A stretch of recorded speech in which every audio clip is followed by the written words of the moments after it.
been lit, boy. Everything goes. We now return you to regular programming. What is up, everybody, and welcome back to the Everything Goes podcast this pre-Friday night on Thursday here, where Flacco rallies to a stunning 31-30 comeback over the Browns. Is he coming for Wilson's job? We'll have to find out. Goff throwing 4 touchdowns against the Commanders, winning 36-27. Are the Lions legit, guys? Are the Lions legit? Get ready for this one. The New York Giants are 2-0. First time in 6 years as they beat the Monday Panthers night against the Cowboys. 19-16. Judge chasing history as he hits home run number 16. The Yankees are getting hot, guys. A lot to talk about. Muy el A lot fuego. to talk about today, and I'm very excited. I don't know. Usually I'm tired on Thursdays. I had a little bit of a break this week. I'm excited. Usually we do podcasts on Monday. Didn't happen. Keep it moving. We're here on Thursday, right before Friday. I think Dad's down to 3 beers now. So, Ace, Dad, how y'all doing? Very well. Excited for the weekend. Chris, how are you? I'm breathing, I'm living, and I'm just happy, and I'm just in my happy place. I'm talking to you guys. Aw. Okay, Brown knows that a little bit more next time. Me familia. No, I'm doing well. I love it. See. I love it. It's just a great day. It's a cold day and rainy day in Colorado. This is the most rain I've seen since we've been here. But yeah, it's sweatshirt weather in Colorado. Love that. Both Love you guys that. are wearing sweatshirts. I'm One's just in Florida. I'm comfy right now. I'm It's just cold, chilling. man. Air I'm just conditioning. chilling. I'm just chilling after work. You just saw the video of this guy disc golfing, man. His form was okay. It was okay. Really? Yeah, there's a Yeah, video of him. disc golf. I tell you what, man. His Disc golf his is a little lot legs, of fun, giving his man. best effort. Disc golf is a lot of fun. It Hey, really is. I'll be honest. Your wrist form is pretty good, and then I saw it veer to the right pretty fast. It's all right. I was like, oh, It's there it all right. goes. There Hey, it goes. don't knock it until you try it. You haven't done it, so I don't want to I've tried it one time. It's And not as easy as you ask think. Noah, I beat Noah. I wasn't great at it, but I have a proud moment to say I beat him. Look, I am not gonna lie. It is a lot of fun. I was a little skeptical when I Noah don't said disc throw golfing. it like this. I can't. I Throw it don't like either. this. I I throw throw like it a as regular hard as I frisbee. can, like a real Which- frisbee. Wait, so But, you're like, supposed some to throw it people- like yes. underhand? Yeah, Oh, some okay. people hold it like this, and they. Noah That's does like that. He does ultimate. like submarine, man. He goes Yeah, down and then it real low rolls. But I'll tell you what, Ace, my son took me out. I enjoyed it. I had a great time. It's a lot of exercise. Sometimes it goes where it wants to go. I threw my first shot, went into traffic. I'm not going to lie. My very first shot went into traffic. But I'm going to tell you what, I came home and I ordered a freaking pack of discs. And I'm ready to go, man. I'm ready to rock and Got roll. your It's little fun. satchel. It's fun. How come I you're can put playing beer next in to it. traffic? I assumed you'd get one lost like in the woods, just drops down a cliff or something. It looked Not- like it was nice. No. The photo I saw, it looked like you guys were in the mountains. Actually, it's at the base of the foothills, but it's the old CSU football field. They actually built a new stadium in town. So they turned the old one into a disc golf, and it has like shrubs and trees and everything. But the very Okay. first hole is right next to the parking lot where you come in. And then after that, it breaks off. But yeah, my first throw, it went to the right. It sliced right. And thank God there was no cars coming. Boy. Are you throwing lefty or right? Or are you doing both? I'm throwing lefty as hard as I can, even though sometimes it's disappointing, but it's fun. It really is. It's a lot of fun. The worst of I tell you though, the worst part about it is the closer to the basket you are, the worse the game is, because it's like, yeah, I can easily throw this in there. Oh, yeah, Nope, it's so and then hard. It flies off the top of the You basket. miss. I Yeah. played games with Noah where we're like, 2 feet away from it, and he's missed 5 times. Like, it's just, you think it's so simple, a flick of the wrist, and then whoop, just the wind comes in, takes it away the left or the Well, right. Next thing you know, you're crying. The next thing we're gonna do is Noah and I are there's a 9-hole golf course right out our door. We're gonna Yes. try. We both never golfed before, and I said, look, no expectations. Let's just go out to the driving range, hit a few Oh, buckets of guys. balls, and let's do it. It's a 9-hole golf course. We're gonna give it a shot. You would think I would golf in Florida. I've never golfed. I've driven balls before, and I love that. I'll be honest, that's fun because I can hit it as hard as I can, and I don't have to worry about it going left or right. I just go for it. My And play- spoiled ass. I think I'd need that one nice season all year round actually just to play golf. Come to think of it. Ace, if you ever come down to Florida, I'll go golfing with you. You'll be my tutor. You'll show me how the ropes are done. I definitely on board with that. Well, let's break into it. We're hitting the final stretch of MLB baseball before we hit October baseball. Before the podcast started, we were talking about the Yankees here and how it's feeling like it's playoff atmosphere baseball. They're coming down to the wire. Yankees are getting hot, 7-3. I think you said it was. Judge hits his 60th home run, ties Babe Ruth. And of course, I watched every single at bat. They were winning. I was like, all right, it's getting late. go turn the game off, go to bed. As soon as I lay in bed, I get the notification. Judge hits a 60th home run. I was like, you gotta be kidding me. So I turn it on. Giancarlo Stanton grand slam. Crowd goes crazy. Crowd goes crazy. Dad, I was telling you before this podcast started, I think the lineup that we've had against the Pirates, it's the Pirates, and we were beating up on them. They were beating up on us a little bit. But I think the lineup that we had, I think that's the playoff lineup that we roll with. I really do. I agree with you. I think the hitting is becoming better. I think the only problem and the only concern that I have as a fan is the pitching staff yet, because like Garrett Cole goes out there and he gets lit up, and the thing is he's giving up more home runs this year than he's ever done in his career. That's my only concern. The bullpen's pretty solid, but it's the starting pitching. What can you get out of Talion? What can you get out of Cole? What can you get out of Nasty Nestor? What can you get out of those guys that carry you through a playoff series against Nestor's playing well. Yeah, I know that, but I'm just saying these are the guys that you're going to be counting on when you go and face, if you make it that far, the Astros. Because in my eyes, the Astros are the best team in baseball. Their pitching staff is amazing. They get clutch hitting. Yeah. They're almost at 100 wins. I just think, do we have enough on paper right now, looking at it with stats and everything? I just don't know. I think the way we've been grinding, it's very up there. I think we're always going to put a dogfight up. What'd you think of Severino? Severino pitched last night. I think he went 5 innings. Great. He pitched great. He pitched great. A lot of strikeouts. We had some little miscommunication in the infield when we had a shift on. Could turn 2, we didn't, and Severino battled out of it. Pitched great. I asked the question to a Yankees fan the other day, who happened to be my brother. Garrett Cole obviously got named game 1 in the playoffs. He's electric. He is. But like I said, and I agree with you, I said to him, he always has that one inning where he gives him a big home run, whether it's 1 run or 5 runs. Like, it's usually a huge home run. I said to him, game 1, would you start Nestor Cortez or Garrett Cole? He said, oh, hands down, Garrett Cole. Not even a question. I said, I said, yeah, you have to, right? But I said, you base it off ERA. Nestor Cortez has like a 2.5 ERA all year. Like, he's been great. Yeah, but matchups, ERA. Yeah, and just the funky delivery that he brings. I was trying to think, game 4, game 7, like whatever it is, like, are you going Garrett Cole or Dirty Nestor? You know what I mean? Like, I think it's a good question to think about, and I wouldn't want to be in Aaron Boone's shoes. We've seen Garrett Cole the past couple years of the playoffs. That's all I'm saying. It's not even Aaron Boone's shoes. The thing is you got to go with the guy you're paying the money to. Just like the Mets going to go in. The Mets are going to go with Max Scherzer. Those are the guys. Max Scherzer is the only guy in baseball making over $40 million.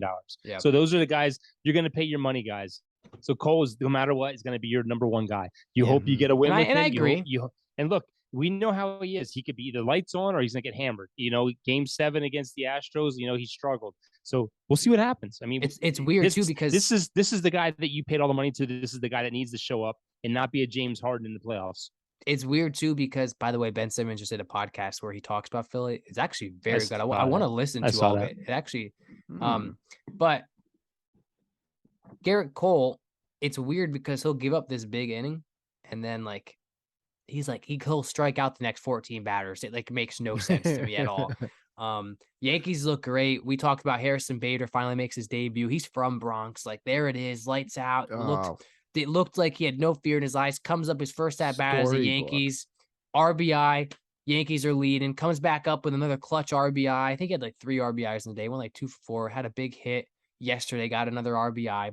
Guy is electric on the field. His speed. And I tried telling you that, 20 stolen bases. I think the guy brings a good contact bat on this team. Last question I have for you is what makes it interesting is if Benintendi comes back, which I don't think he will before the playoffs, is who do you sit? Your outfield is set right now with Cabrera, Judge, and Bader. You know what I mean? Hicks is definitely on the bench, but Benintendi, it's that's Gold Glove. You could always DH somebody, but my thing is, look, this is the thing, Ty. If you're the coach of that team, you're going to have to go with the hot bat. Benintendi hasn't seen live pitching in almost 2 months now, whatever it is. He hasn't seen live pitching. You have to continue to stay with the hot hand right now. Cabrera looks good. Cabrera looks good. Cabrera, they said, could be the next Yankees 30 for 30 home runs, 30 stolen base player. The guy, his bat was slow in the beginning, but they said, watch out. Once he gets going, he's going to get going. And it's showing now. He's getting hot at the right time. And that's the thing about the Yankees. The Yankees need to get hot and stay hot, because in a blink of an eye, you could be in a game where they have no hits going into the fifth inning. That happens a lot with this team. Well, and one of the things I like about baseball in general is being able to call up some of these guys, especially in September, to widen the season out or to give them a chance since their minor league season ends. So the fact that they now have Aaron Hicks coming off the bench essentially, and some other studs that heck, even Donaldson might be coming off the bench. It amazes me. It makes me sad as a Twins fan because Aaron Hicks lost his job. He's done. He did. I think he lost his job. They might even get rid of him this offseason. They gave him 120 at bats to get hot. He hit like 7 home runs in that time frame. This kid's got 4 home runs or 3 home runs in 30 at bats. We got to start turning the page. These older guys, it's time to get rid of them. Yeah. Dad, why don't you break down? So, did you have any of the Judge stats as far as like who's hit what home runs and stuff that you wanted to give? And then, surprisingly, I didn't realize Judge was going for the Triple Crown until I heard it yesterday during the game. Huge. He's batting 317, which is tied for Xander Bogaerts from Boston at 317. He leads in home runs by a long shot, 60 to 37 over Alvarez. And then in RBIs, he's at 128. And Jose Ramirez from Cleveland is 115 behind him. So as long as he stays ahead in batting average, he's going to win the Triple Crown. What a prove it year, to have like $240 million thrown at you. He's like, screw it. I'm going to bet on myself and Triple Crown, home runs, batting average, the fielding, all around staying hot all year. Hasn't really gotten cold at all. I don't even think Ohtani should be in the MVP talk anymore at this point. For someone who has 60 home runs, I get it. He can pitch, he can hit. He's great, lights out. Congratulations. But Judge's having a historic season. I mean, the Yankees aren't the Yankees this year without Judge, in my opinion. That's your MVP. Pay the guy. Well, I sent you guys a link earlier today about off-season contracts and stuff like that. And right now they're saying Judge is going to be the second $40 million annually guy. Scherzer's the other one, and they're saying Judge is going to get a deal 7 years, $280 million, averaging $40 million a year with the Yankees. That's only going to help Shohei too, because he's going to get paid close to what Scherzer, if not more. Well, they're saying Shohei and Mike Trout might be dealt next year, but I think even if you only get 3 good years out of those 7 years out of Judge, I think that's still a win because I think I thought I feel like he'd sign less, but maybe the teams. Who knows? I just think if you let Judge walk, even if he is only good for 3 years, like you're just. That's a loss in my eyes. But what if he doesn't want to accept a 7 or 6 year deal, but the Yankees, because of luxury tax and other stupid penalty reasons, only can give him that? I think he should though, because he's. You know what I mean? I thought you were going to say he wanted longer. Look, let me put my GM hat on again. Players don't want to, right? Right, Chris. The players don't want to sign long-term deals, I would think. It depends. It all depends what the average is for that year. I mean, if it's over, like what's Trout getting? Trout's getting like 35, 37. Yeah, true. What's the other guy? Soto turned his deal down because they were only offering him like 20 million a year. Yeah, it was like a 10-year deal. But if I'm the GM for the Yankees now, and Judge is like 30 years old, I would offer him 2 years for $100 million. Give him $50 million a year. And Judge and Aaron, I think that's another thing with Judge that goes into it. I think he knows this is his one and only big contract because he has been on that rookie deal for so long, and now he's 30. So that's why I think he took this risk. He's like, you know what, this is gonna be my only time to get this contract. So let's go. But hear me out for a minute though. You think about it. Instead of giving him like a John Carlo, instead of giving a John Carlo deal where you have to ride him out for how many years, 10 years or whatever it is. Why not give him a 2-year deal, $50 million a year? And if he starts deteriorating after year 2, then you say, hey, now we're negotiating another contract with you again. The only reason instead of giving him those guaranteed money for 6 or 7 years, why not go 2 years?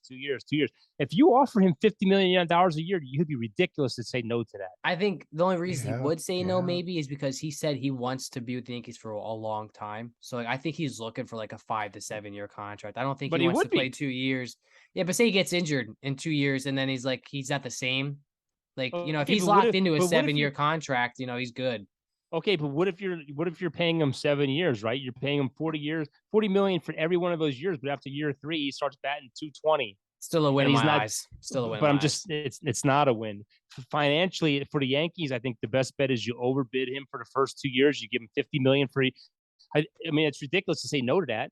and then you say I after agree. year 2 you come back and work it out again. Agree. And if his stats go down, and if he knows his stats are going down, and he might say, hey, I'll take 30. Then you just go down and you give him 30 instead of locking him into this big 10-year deal or 7-year deal. Yeah, go 2 years out, 2 years out, 2 years out. Roger Clemens did it for how many years? 1 year, 1 year, 1 year, 1 year. You know, why not? Because let's face it, when it comes to baseball, he's going down the downslope of his career.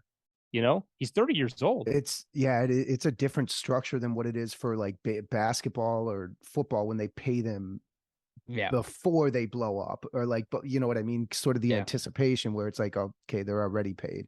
That's sorry. I was just going to say that that's what I hate about baseball when it comes to the rookie contracts, because some teams will purposely leave their guys down in the minors so they don't get that arbitration deal as soon. Yeah. And that likely happened with Judge. Yeah. And the thing about Judge is this is his only second year where he's played over 100 plus games. I mean, he played 148 last year. He's played a lot this year. So why not just go every 2 years? Because you know what I mean?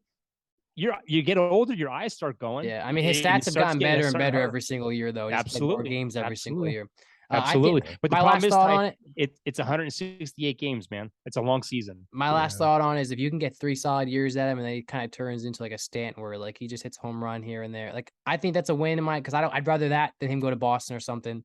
But we're gonna move on because we got a lot to dive into in the NFL. I got Judge on the corner of my phone. I'm gonna watch that bat. NFL week 2, crazy week.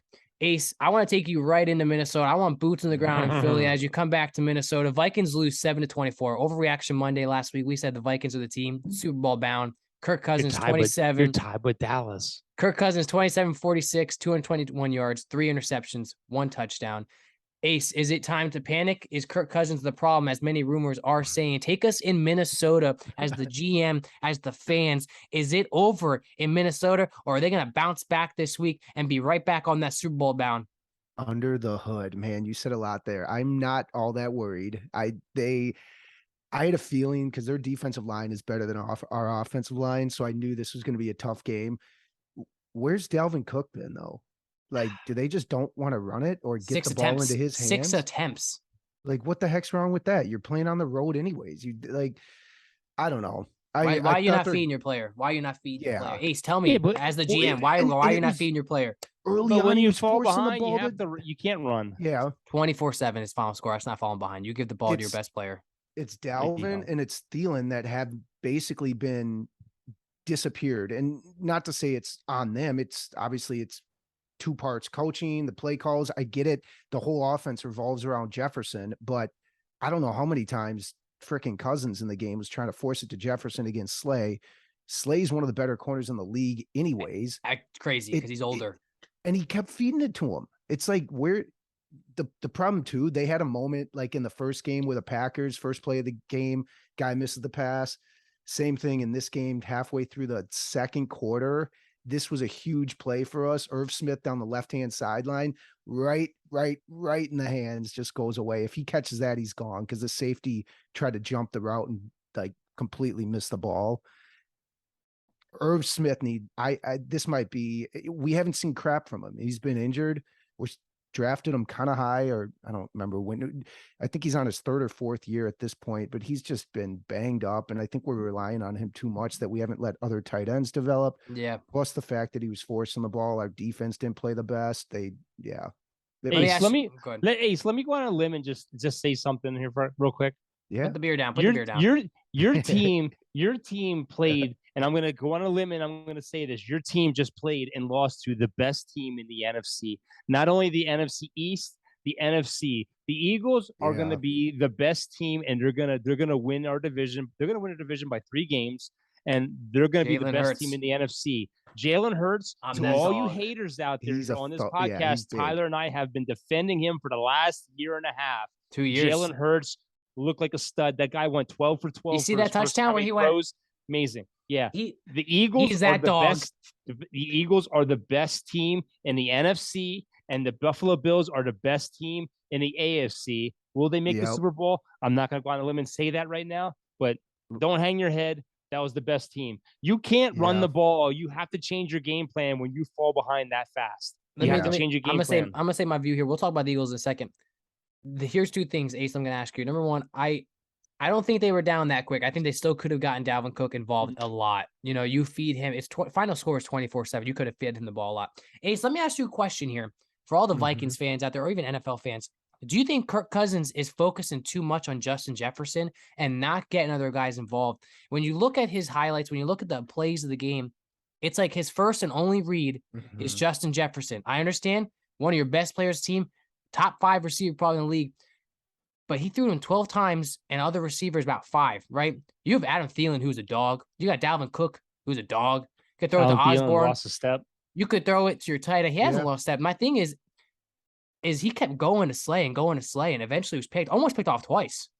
If not twice. I mean, I just think Kirk Cousins needs to get some of these other guys involved and not just only look at, it's like, I mean, if you watch, I was watching the Gates, like he's forcing the ball his way. Yeah.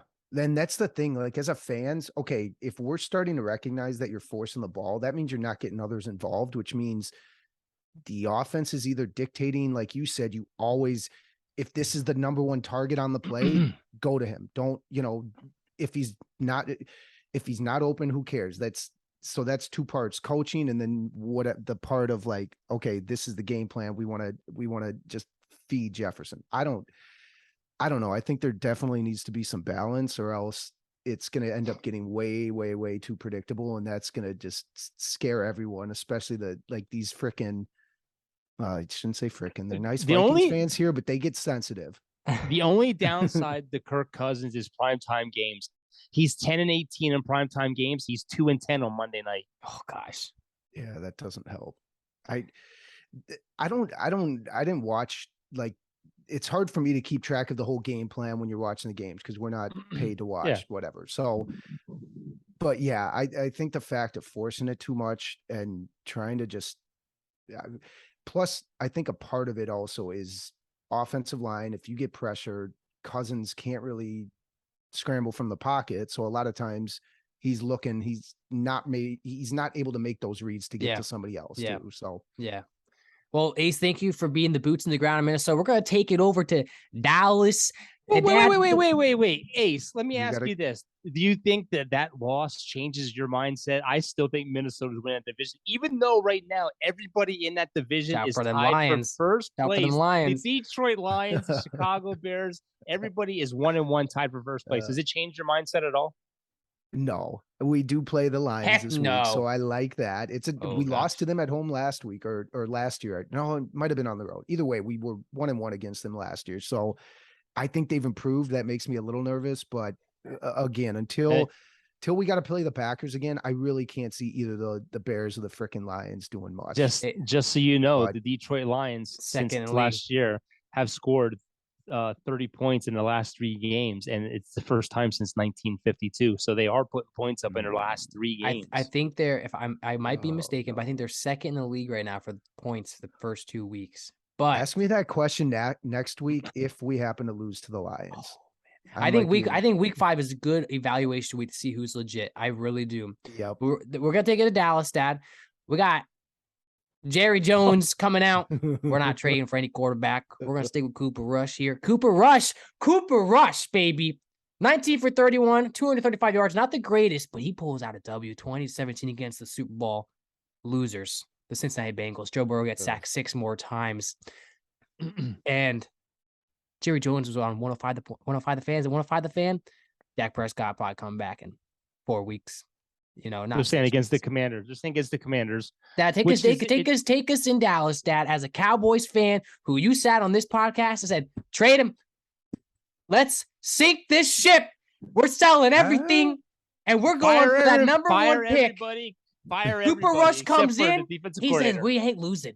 We're going to win this game. Cooper Rush comes in and wins the game. All right, you're right back in it. You're 1-1. Almost 90% of the teams right now in this league are 1-1. Are your thoughts still the same? Do you still want to just kind of like, or deep down is your Dallas fanboy inside saying, oh, we got this. We got this.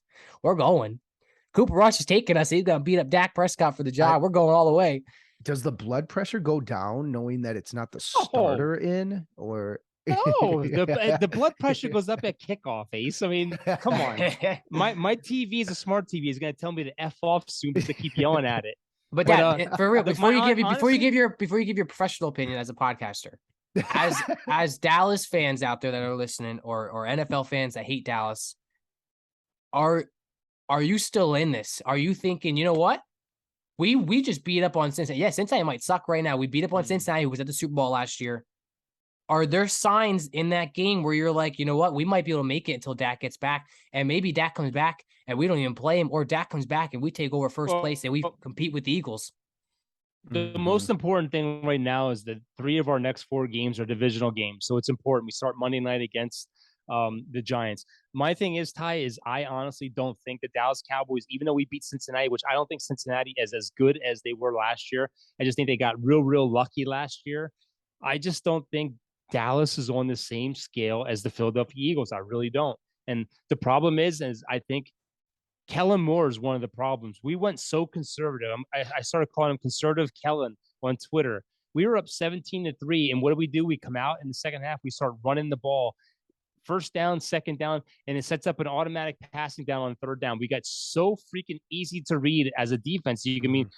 It's just we got to start putting the foot on the throat of our players, of our other teams, our opposition, step on their throat and put the dagger in their heart. And Dallas does not do that. They like to keep me stressed out to the fourth quarter. We have to kick a field goal to win it. Yeah. And that's offensive calling. And the problem is we don't have the offensive weapons right now. I mean, Zeke and Pollard are doing great running the ball, but CeeDee Lamb has not shown up. Noah Brown is our best freaking receiver right now. Gallup's coming back. But the problem is we don't have a true number one right now. We don't have a true number 1 receiver right now. Do I like Cooper Rush? Cooper Rush looks very comfortable. The guy had a 116.3 passer rating in the first half. Tony Romo. And what did we do? We shut down the passing and we went to the run. Made it so obvious what we were doing. Our defense is what won us the game. Dude, Joe Burrow's been sacked 20-some times? 6 times last game. Wow, it just keeps going. 13 times or 13 or 14 times in 2 games. And the guy has been sacked more than any quarterback in football. That's why I don't think they're as good as they were last year. They got a whole new offensive line. They only have 1 player. But Dallas stresses me out because we don't go for the jugular when we're up. We changed, and Conservative Kellen, they tried to run the clock, and we cannot do it with this team. You have 2 rookies on the offensive line protecting the left side, and you can't do it. You can't do it. What's your prediction going into New Jersey? New York Giants home stadium this week, as the Giants are 2-0, and Daniel Jones with Saquon Barkley, they're looking hot. Look, I honestly think our defense is amazing. I think our defense can stop any team. I mean, we shut Joe Burrow. We shut Chase Daniel. What was his name? Chase what? Jamar Chase. We shut him down. Yeah. We shut him down. Yeah. We shut Burrow down. We really have a good defense. Yeah. Micah Parsons, man, that guy is amazing. But the problem is our offense has to get more aggressive, and we have to start going back for those 30 points plus a game and stop settling for a small lead and trying to hold on to it with the defense. It's not fair to them. We got to just keep putting it, especially the next couple of games, man. We have a tough schedule coming up. Well, I kind of sidestep to that point. Do you think the Bengals, to that degree, have lost both their games? Or because they had a chance, obviously, against the Steelers, or do you think like the Cowboys in that sense just beat them up anyways, and it doesn't, you know what I mean? The Bengals only have 1 guy they carried over from last year on their offensive line. Everybody else is new. Lael Collins got freaking toyed with by freaking Micah Parsons. I mean, it was sad. I mean, Joe Burrow has no time at all. Our defense, I'm not going to lie, our defense is the strength of our team. That's why I say fire everyone except for Dan Quinn. Our defense is solid, but they shut down a good offense. They really did. They shut down a really good offense. Not Jamar. Now you got me saying Jamar Chase. Oh gosh, Burrow's been putting up a fight in both those games. So it's like if he can get some time in the pocket, like they're still a good team. But man, it's just they were down quick in that game. The offensive line is not molding well yet. They seem like a team that could maybe run off 6-7 later in the year. Yeah, get hot all of a sudden. Like the offensive line builds that chemistry, and all of a sudden you're like, oh snap, here they come. Yeah, the thing that aggravates me about Dallas. Yeah, go ahead. Injuries are horrible. That's all. Throughout the whole NFL. Well, any big news coming out of Dallas going into week 3? Dak Prescott could be back for the Washington game, which is a huge thing because, after Washington, we got the Rams, and then we have the Eagles. So, you want to have your best players on the field. And the thing is Zeke is having a good year. We're not running the ball enough. Zeke and Pollard they're doing great. It doesn't show in the stats. And we talked about that. We go to others. Yeah, we go to other things. So my thing is I still think the Eagles are the team to beat. I mean, the Eagles, their GM he just went all in. I'm telling you, man, if the Commanders can fix some of their defense, they're putting up a lot of points. They just have no defense right now for some reason. But I think that is a very strong defense. Strong division. I think everyone in that division, it's not just an easy win, easy walkover. The Giants are, they're 2-0 for the first time since 2016, but they're allowing a lot of points, which is good. I think our defense is going to shut them down. We just shut down Joe Mixon. We just shut down freaking Boyd, and we just shut down Chase. They have a lot of weapons on the team. I think the team that really scares me, and I'm going to keep saying this over and over again, is the Philadelphia Eagles fans. The Eagles fans don't realize how good of a team they have. Yeah. They want to bash their quarterback. That team is loaded.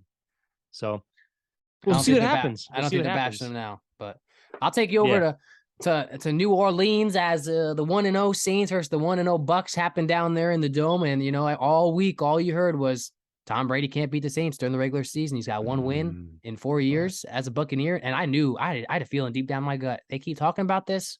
Saints are going to lose. Saints go up 3-0 early in the game. Jameis Winston finishes with 236 passing yards, 1 touchdown, 3 interceptions. I'll dive into that a little later. Mark Ingram had 60 yards because Alvin Kamara did not play with a rib injury. Back at practicing now, which is a good sign. Mark Ingram fumbled on a key drive. We were on the 10-yard line about to score. That turned the momentum around really quick. Jameis Winston comes into the game, reports, hey, he's got 4 fractures in his back. I'm like, didn't know that. Haven't heard that all week. He goes out there and he still plays, eating the W's, even though we lost. What I take away from this game is the score does not at all show what that game was. That game was 3-3. Tom Brady only put up 190 yards passing. Fournette had 24 rushing attempts, only got 65 yards. The reason they got 20 points, they had a pick 6. That was the huge momentum change.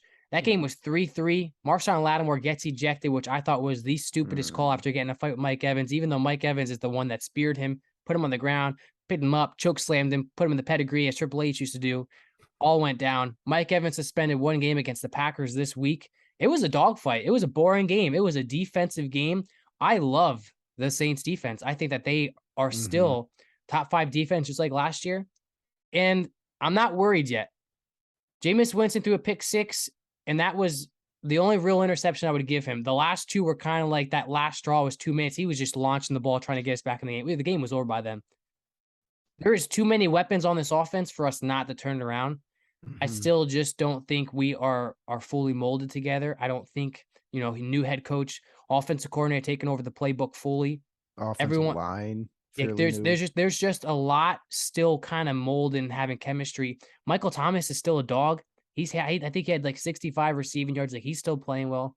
Jarvis Landry, Chris Olave was deep, open 5 times. Jameis Winston just missed him 5 times though. I don't know if it's from his back. I don't know if he just had an off night. But I think that there's too many weapons on the Saints offense to say, yeah, they're done. I'm excited to see how they turn around. The thing about the Saints defense is you guys were one of the best teams against the rush last year. You're at the bottom half of the league right now with 136.5 average for rushing yards per game. It's only from the first game. It's the second game we dominated. But you're still averaging like passing. You're holding quarterbacks under almost 200 yards. It's if you could fix that, you'd be fine. But the offense just is not clicking. It's not clicking yet. It's not clicking. And I still blame preseason. I don't think practice reps are enough. I think live game reps are totally different than practice reps. And that's why I've been telling a lot of people. Absolutely. I've been telling a lot of people, I do not think any of these teams you can judge it. I think there's going to be a lot of teams that are going to shock us week 5, week 6. Well, the thing, Ty, go ahead, Ace, go ahead. Yeah, I was going to say the Bills and the like. I hate to bring up those 2 teams again, but they've came out firing. And will they be that hot later in the year? Yeah. I think this is going to be a crazy season. The Bills played Josh Allen in preseason. Yeah. Yeah. And that's what I'm just like, and I'm not saying the Saints will get hot. I'm talking about all the NFL. Like there's certain teams, like take the Colts, for instance. The Colts are trash right now. But who's to say they don't click in 5 weeks from now? You know what I mean? Like Matt Ryan's trash. They don't have weapons there for him to throw. They have no I'm going weapons to tell you for him. something right now.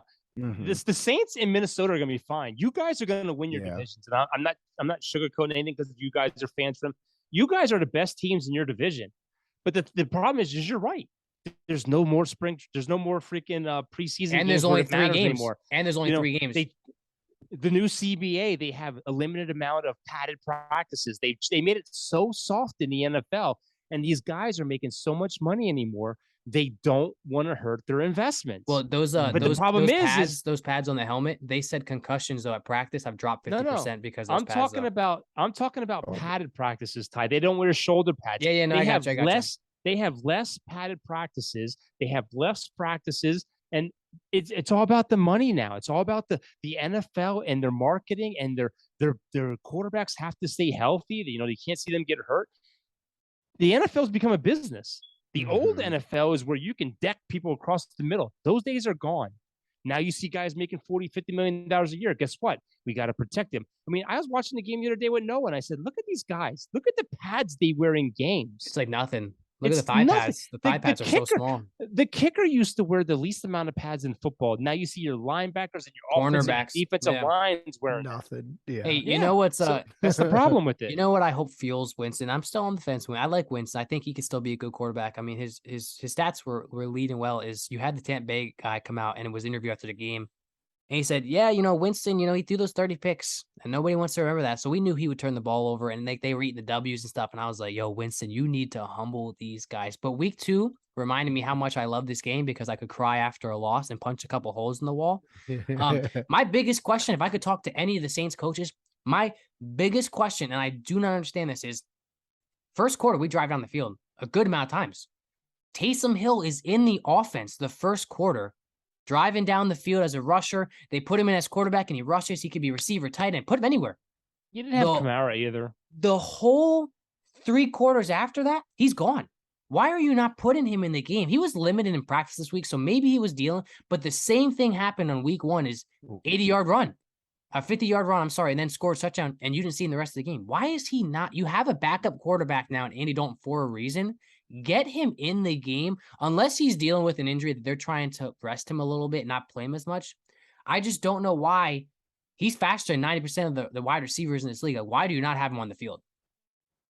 But I'm excited. We're playing the Panthers. The Panthers are 0-2. I really want Baker to do well. His offense line sucks, but I don't care about him this week. I want the Saints to devour them because the Saints have a really bad stats against the Panthers for some reason. We're like 1-6 in the past 3 years or something. And it's going to get loud in Carolina if they start 0-3. Oh, you would yeah. think that Taysom Hill should have like 10 to 15 plays. I would be feeding him, especially when Kamara's injured. You have Ingram, Ingram can take some snaps. Start feeding Taysom Hill like he's a running back. The man's huge. You know what I mean? Again, that's why I low-key think they're still resting because they want him for the full season. They don't want to just throw him out there and then he's injured. Because when he's out there, he's hurdling. He's running through people. He's not a soft guy. He puts it all on the line. I want to see in-game adjustments that are actually positive versus like what you said too, Chris, where it's like Kellen just seems to be very conservative. Kellen, conservative. Yeah, I like it. look, that football is from the 1980s and 1990s. You cannot control the clock anymore in football, especially the way these referees are anymore. I mean, these referees, they call so many bad penalties anymore. You have got to be aggressive. You have got to you have to stomp on the throat of your enemy. I mean, the team you're playing. You can't try. The thing is you can't go 3 and out after halftime when you have a lead like that and then put your defense back on the field again. You can't ride your defense. Yeah. Your defense is going to hold, but like I said to Noah, you can only hold Joe Burrow for so long. And look what happened. They tied the game up and we had to kick a late winning field goal to win the game. Yeah. You need an offensive coordinator that's going to go for the throat and just keep pounding the ball down their throat. Like the Buffalo Bills offensive coordinator, they're up 35-7. They're still throwing the ball over the field. Yes, that's what you need. That's today's football. But that's the and by the way, Ty, like you said, the Detroit Lions have scored 71 points. They're 1 point behind 2 of the best teams offensively in the NFL. The Buffalo Bills at 72, and you're tied with Kansas City, who got 71. If they get a little bit better on defense, which they did last week, I am telling you, Ace. Aiden Hutchinson, baby, 3 sacks. The Lions, I'm not saying they're going to go to the playoffs, but they're getting at least 7 wins this year. I can feel that. I told you guys like But all this week off it's all season. Skull. I said This all week off season. You have to watch out for those Lions. All right, so that's the boots in the ground. Hopefully, you're a fan of one of those teams. If not, I hope you enjoyed the little small talk of what we like to call on this show, boots in the ground.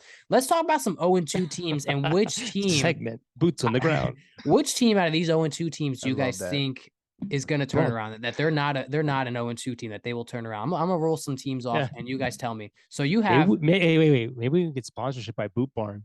Boot Barn, maybe get some Ariats because they're expensive. Timberlands, get some Timberlands. Hey, I went line dancing. I went line dancing 2 weeks ago. It was fun. It was really fun.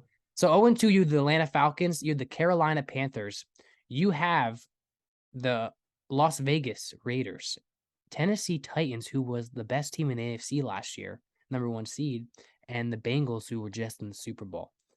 Right off the bat, I'm saying the Atlanta Falcons and the Panthers, they might get a couple more wins, maybe 5 wins, but that's not a team. When I say to you, what 0-2 team do you think still has a shot at the playoffs, has a shot of running that back? I think Titans is the most shocking to me. I don't really like Tannehill for some reason. I got nothing against the guy. I don't know what it is. I just don't think he's that great of a quarterback. I think he's a good quarterback, but not a Super Bowl quarterback. You're going to start hearing some Malik Willis chants over there if they go. He's going to lose his job. Real quick. I felt bad. They threw him in there in that Buffalo game. He got destroyed. But, man, I mean, I'm looking at this, and I want to say either the Bengals or the Raiders. I think the Raiders are putting up too many points. They just can't finish the game out. I'm really leaning towards the Raiders, but I think, like you said, Ace, I think the Bengals will start to pick up the chemistry on the offensive line. Hopefully. That's the two that I would pick from, but I don't think any other ones. Like I could see the Titans going like 5 wins this year. Derrick Henry had 14 rushing attempts last week and had 37 yards. Yeah, look, that's a bad division. The AFC South, wide open, in first place. Wide open. Jacksonville is 1-1. Everybody else has no wins in that division. That division's wide open. Tennessee will be fine. They just got to get it going again. The Raiders will be fine too. I mean, that division's tough. One of them is going to lose though. They play. Denver's not as good as they thought they are, but let's face it. And Herbert might be hurt. So Kansas City's the team you got to beat in that division right now. And Kansas City's hot. But if the Raiders start 0-3, so the Raiders play Tennessee this week. I think the Raiders should win that game, even though it's at Tennessee. Tennessee, Taylor Lewan's out, offensive line, which means Chandler Jones and the other dude on the line for the Raiders defensive Crosby are just going to feast. Ace, let me ask you this: Who do you think the Bengals still though? Who do you think has the most to lose if they lose this week? Who needs to win the most out of those 0-2 teams? The Raiders. Yeah, honestly, them are so the Bengals play the Jets. I would almost say Joe Flacco. Joe Flacco's coming back, baby. The Raiders went all in the offseason. They spent a lot of money in the offseason. But let's also remember, too, the Raiders played Arizona, who Kyler Murray looked like Michael Vick on the freaking video game, running around for 10 seconds. Modern Warfare 3 is coming out, though, so they're saying his stats might drop. So I'm just saying, Kyler Murray did a freak thing that you never see in the NFL, hold the ball for longest 10 seconds. 2-point conversion ever. Come on. So that was a freak thing, but I think the Raiders are the team that they had the most. They have to win. If they go 0-3, that division's too good to come back. That division's too good to come back. You know, the Bengals, that division's still a little open. I think the Falcons and Panthers, I think those are two if they both lose this week, I feel bad for Marcus Mariota. He's not playing terrible, but I think you'll start to see some movement there. The question is, do the Carolina Panthers, did they lose to the Saints this week? Man, when you watch those games, Carolina's not good. No. Listen, Baker, I'm not a huge Baker fan. I like Baker. I don't think he's this elite quarterback. I feel bad for the guy though. Like they had so many key third downs where they needed to convert, and he would say hike, and maybe 1 second to think, and he was sacked. But the problem is giving up too many points. They have a really good running back that they don't utilize right. I mean, McCaffrey had over 100 plus yards. You got to feed him more. The thing is you have DJ Moore. You don't have a lot of weapons there. There's nothing really there. Anderson's not that great. Like people hype that up. No. I mean, who's your tight end? I couldn't tell you. All right. Yeah. And if they lose McCaffrey, because there's rumors that they wanted to trade him before, if they lose McCaffrey, guess what? Baker Mayfield went to the new Detroit Lions of the NFL. Yeah. By head coach. You know, it's like you got Matt Corral. He's on his last leg. They drafted Matt Corral, right? I think you have to look at the Giants and Daniel Jones and how that coach came in and is changing that around. Like Daniel Jones hasn't been great, but somehow they're 2-0 now. And you gotta think, do they keep Baker and build around him? Like is that like who do you have next? I mean, this upcoming draft is loaded with quarterbacks. Problem is two ties. We talked about this before in the podcast. Baker Mayfield is a gunslinger. Baker Mayfield is a Tony Romo, is a Brett Favre. He's a gunslinger. Yeah, he's going to run around and he's going to force the ball into situations. And guess what? He's either going to win a game for you or he's going to lose a game for you by making dumb mistakes. Yeah. And that team does not have the offensive weapons, especially a receiver, where he can go out there and gun it. At least Romo had freaking T.O. Yeah, and he true. had Des Bryant and he had a good receiver. DJ Moore's not a great receiver, Or like, good. Sorry, I was going to say, imagine looking over and seeing Randy Moss or Julio in his prime, or some of these guys. Like, you don't have that, sadly. So that's who we're thinking about with 2-0. Just a quick side note, a game we missed, a guy that we talk about a lot on this podcast, guy that many people say is very good looking, very Italian. Me? Jimmy Garoppolo, rest in peace, Trey Lance. I feel bad for the guy. Jimmy Garoppolo comes in. Oh, dude, Trey Lance's ankle was looking the wrong way. I saw it. It looked like Dak. Yeah, it looked like Dak. It was bad. It was bad. You know what? Garoppolo strapped his helmet on, and he said, "You know what, Coach? Y'all wanted me out. I'm coming back in. I'm gonna throw a touchdown. I'm gonna throw some yardage. I'm gonna get you a W. I'm gonna eat you a W. We're gonna win 27-7 against Seattle Seahawks. Dude, how do you do that? I gotta force my fingers to do that. You got those small chubby fingers. Put the middle finger over. Before you throw your hands in the camera, you gotta twirl it and then you pull out. Dude, Trey Lance stood up and I thought he was gonna walk in circles because his ankle was like that. Dude, I think when you look at that too, you start crying. I'd be crying. It was bad because you know what? Those are career-ending injuries. I'm sorry. It'll be bad. Well, I mean, so the last 4 years, he's played one full season, I think, of football, and that was with North Dakota State. Wow, yep. That's bad. I mean, that with a Tua had that though. Class. Tua had a lot of injuries. He stood on it, dude. He stood on his fucking ankle. I didn't see that. Dude, well, he stood up. We are praying for him, and I don't wish that upon anybody. Garoppolo comes in, they get a W. Players say, you know what? I think we're better with Jimmy Garoppolo. So the question I have for you guys here, Jimmy G's playing with a chip. And they're 1-1. They're 1-1. They're on my screen. It shows that they're first in the division. Yep. If Garoppolo takes them to the playoffs again, what happens in San Francisco? Does he walk and say, "Screw you guys"? Or what's his contract say? I mean, years. Isn't he? It's like a 1-year deal, isn't it? Did he restructure? Yeah, I thought it was just a 1-year deal, man. He comes out. You imagine he takes them to not Super Bowl, but just imagine he goes deep in the playoffs again. And he's that's a weak division, dude. That's a real weak division. I don't know if that's a weak division. I'm thinking off the top of my head, what teams would potentially want a quarterback next year to make it that Jimmy G already knows, like, I don't want to be here next year. Jimmy G is on a 1-year, $7 million contract. Minnesota Vikings. He'll be a free agent in 2023. Jimmy G could run this offense, I think, if we didn't want Kirk. But honestly, I could see the Vikes drafting because Kellen Mond didn't work out. So I think regardless, we're gonna take a quarterback. Yeah, first, second round. I think the Saints should too, just in case Winston doesn't work out. So you think he was in that division? Super Bowl champs, the Rams, the Cardinals, who are up and down. You never know what you're gonna get at Kyler Murray, depending on how much film study he's had. Got Seahawks. Jimmy G could be a 1-year stopgap for the Vikes, actually, and I would not be. I tell you what, Jimmy. Honestly, Jimmy what G do you would think? Be a good quarterback for the Saints. With all the weapons you have offensively. Let's stop because you made fun of that. I don't want to. I'm not talking about that anymore. I'm over it. That's 5 months ago. I'm just saying. Okay, let me ask you a serious question though. Let me ask you a serious question. Is Jimmy G a good quarterback? Just kidding. We're not going to get into that debate again. If Jimmy G, he's good. He's good. He's just not great. I never said he was great though. I said he was good. And then we had the whole TikTok video. Okay, but seriously, all jokes aside, if he makes the playoffs, even if he makes it to the wild card, what happens? What do you think happened? I mean, Trey Lance obviously is going to have some time to rehab this. Dude, he took him to the playoffs last year. Would it be a shock? He's taking them to 2 NFC championship games, 1 Super Bowl. But I'm saying, like, what does San Francisco do when you have put all your chips into this Trey Lance guy? You've traded all your draft picks away. You started him over Garoppolo. You made it very clear you didn't want Garoppolo back. Now he's back. They better have a 2-year plan now because it took Dak 2 years to get back from his injury, basically. I mean, Dak played last year, but he wasn't the same Dak that he was this year. So you better kiss Jimmy G's butt and hope you can re-sign him for a 1-year deal. And he's probably going to – but the thing is where's Jimmy G go? Who needs a quarterback right now?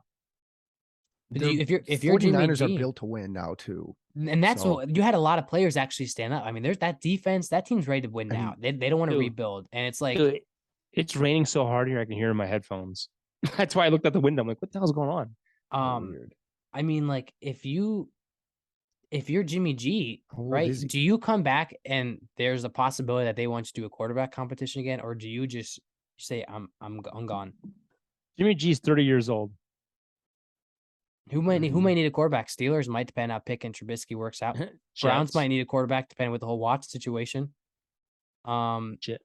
Yeah, Texans, Cincinnati. Maybe the Colts. If Burrow gets hurt because he gets sacked so much. Maybe the Colts. Matt Ryan doesn't work out with that $40 million contract. Titans, if Tannehill, Malik Willis don't work out. Is Matt Ryan the problem? I mean, he sucked in Atlanta. Now he's sucking it. But they don't have weapons. I don't necessarily think. Well, all right. End of the conversation. Jimmy Garoppolo, congratulations, you're back in the game. Matt Ryan, I feel bad for the guy. Matt Ryan isn't necessarily bad, not great. Obviously, no weapons. They brought him in there as a leader, as a guy to rally around this team, and you lost 24-0 against the Jaguars, who the Jaguars are stepping up. Matt Ryan, 16 for 30, 3 interceptions. I think he's got like 6 interceptions in 2 games. Mm-hmm. You gave your best player, who was the MVP last year, best player in the league last year, Jonathan Taylor, you gave him the ball 9 times. You feed that man, and I mean, look at the receiver stats. I mean, they didn't have Pittman. They didn't have Pittman Jr. play. These guys I'm reading off, I have no idea who these guys even are. Isn't T.Y. Hilton's a free agent, right? He's like, what, 35 though? I don't know if he's that old. I don't know what's been up. That offense should be better for sure, but probably injuries, and then they really don't have much depth, like you said, Chris, at wide receiver. They had some key defensive players that did not play. Let me ask you guys something right now. As far as the NFL, and it's early, it's only week 2. What's the most surprising thing that you've seen in football right now? I could tell you it's at the Lions because I predicted it. Is it the Lions? Is it Jacksonville? No, number one, I kind of called Jacksonville would be a little different this year with Trevor Lawrence. I think 2 big shocks would be, I think, in my opinion, the Giants and Commanders. I didn't think the Commanders and Giants would be like a high flashy offense. I think we all knew the Eagles would be good on this podcast. Yeah, the Giants being 2-0 and the Bengals being 0-2.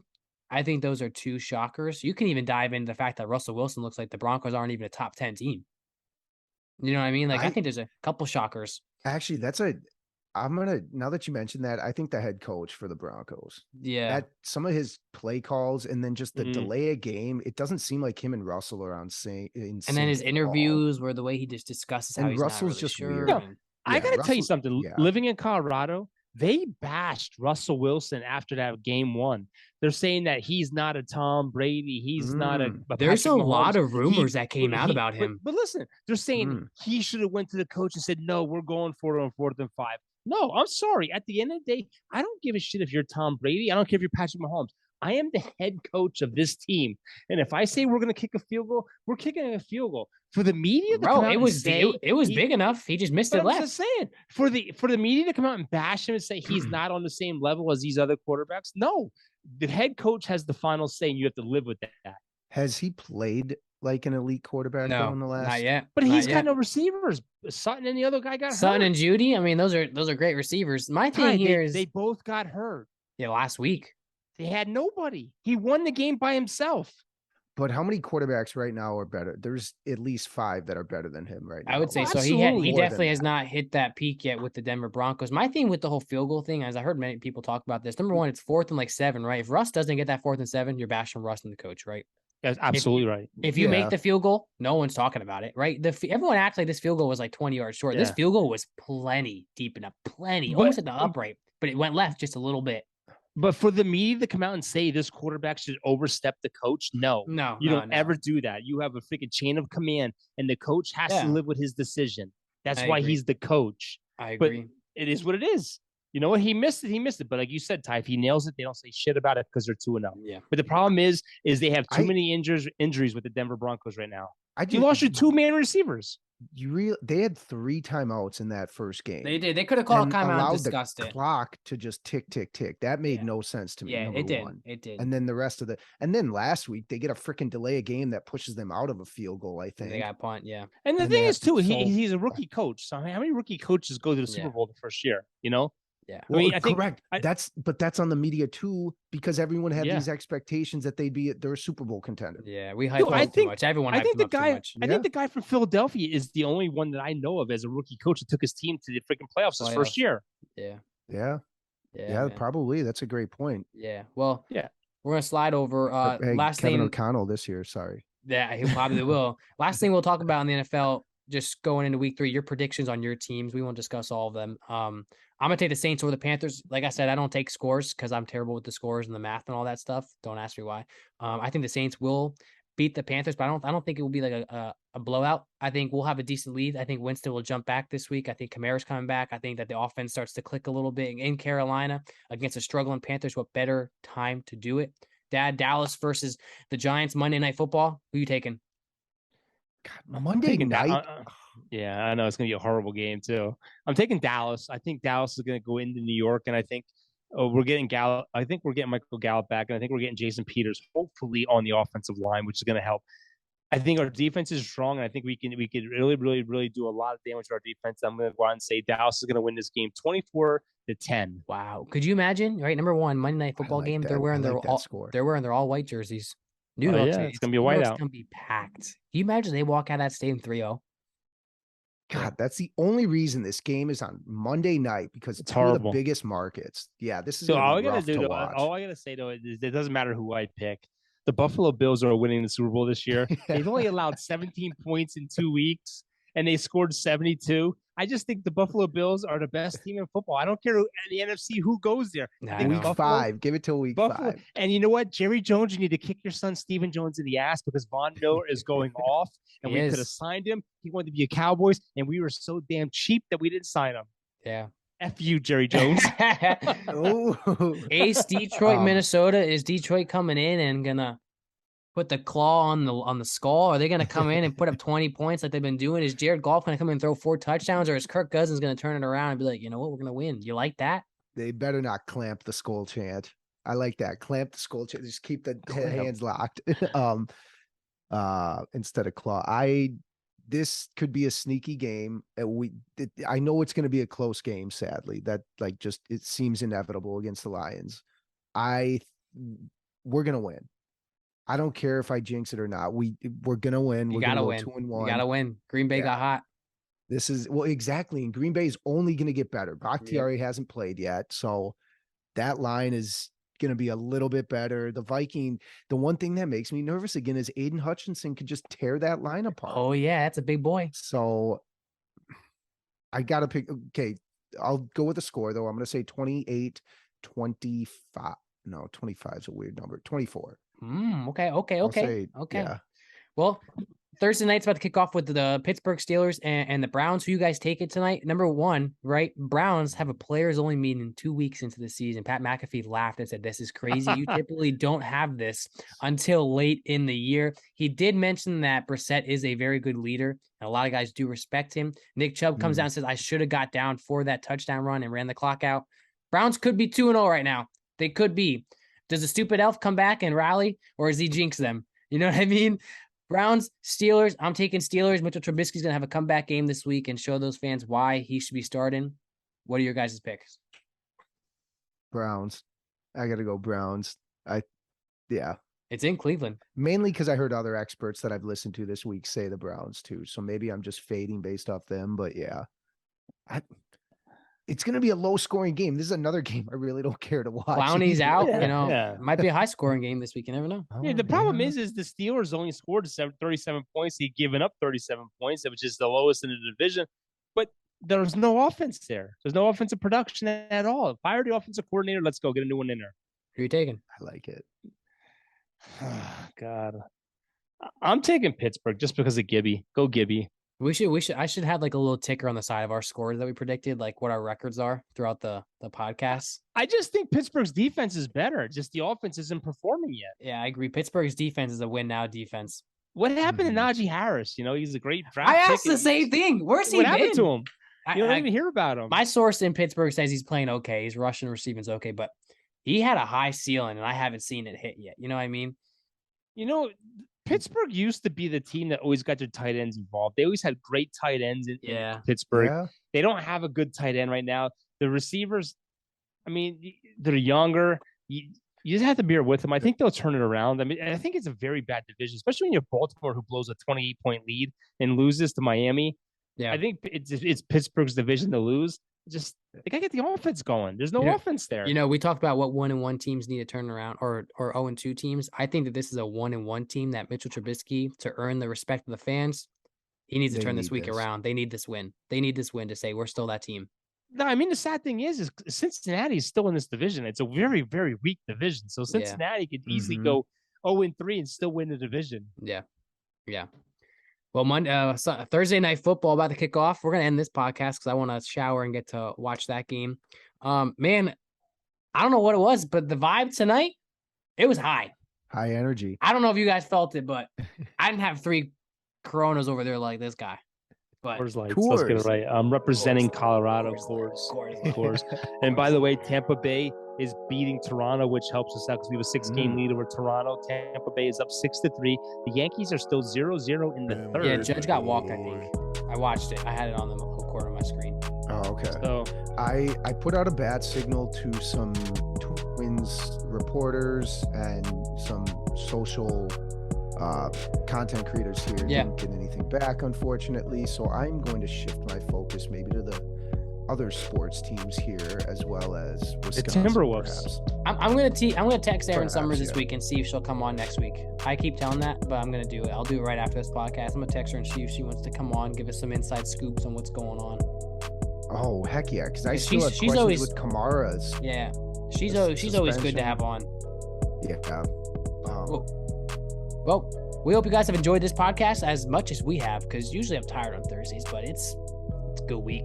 Tomorrow's Friday. Eagles and the Bills. Teams to beat in football. We hope you guys have a great week in fantasy, because I'm 0-2. Real quick. NCAA, Michigan, and James Madison are the only 2 teams in college football who have not given up any points in the first half. Ooh. That's a really Let's ride. Hopefully you're doing better in fantasy than I am, because I'm 0-2 in a league that has a good payout. So I need to hopefully turn that around, because my dad. Although I did give you advice. I gave you good advice on Dotson. I said I would start him, and you're like, yeah, you should start him. So we hope you guys enjoy this podcast, and we will see you guys next time.